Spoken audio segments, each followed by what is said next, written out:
Test কেমন?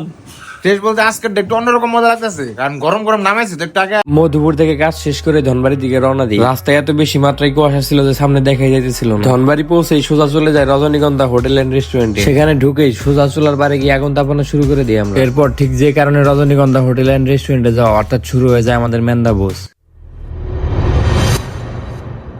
হেই hello guys, কি অবস্থা সবার? আশা করি সকলেই ভালো আছেন। আমাদের ফেসবুক পেজ ও ইউটিউব চ্যানেল অ্যাডভেঞ্চার উইথ জামরুলের নতুন আরো একটি ভিডিওতে আপনাদের সকলকে স্বাগত জানাচ্ছি। ইতিমধ্যে ক্যাপশন এবং ইন্ট্রো দেখে নিশ্চয়ই বুঝতে পারছেন যে আজকে ভিডিওটি কোন টপিকে হতে যাচ্ছে। সো মিস না করে দেখতে থাকুন আমাদের পুরো ভিডিওটি।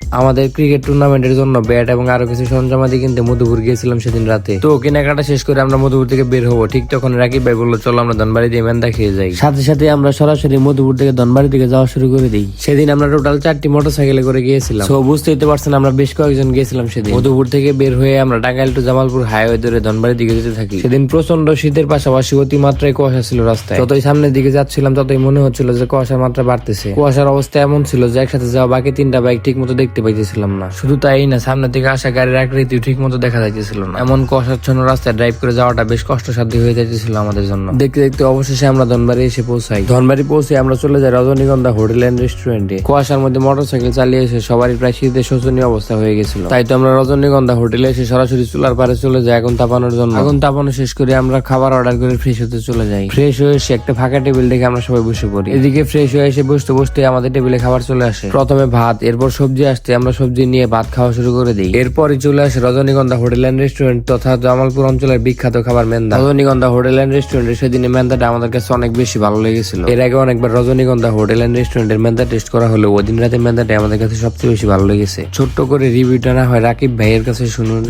কারণ কি হয়েছে? টেস্ট কেমন? টেস্ট বলতে আজকের একটু অন্যরকম মজা লাগতেছে, কারণ গরম গরম নামাইছে তো একটু আগে।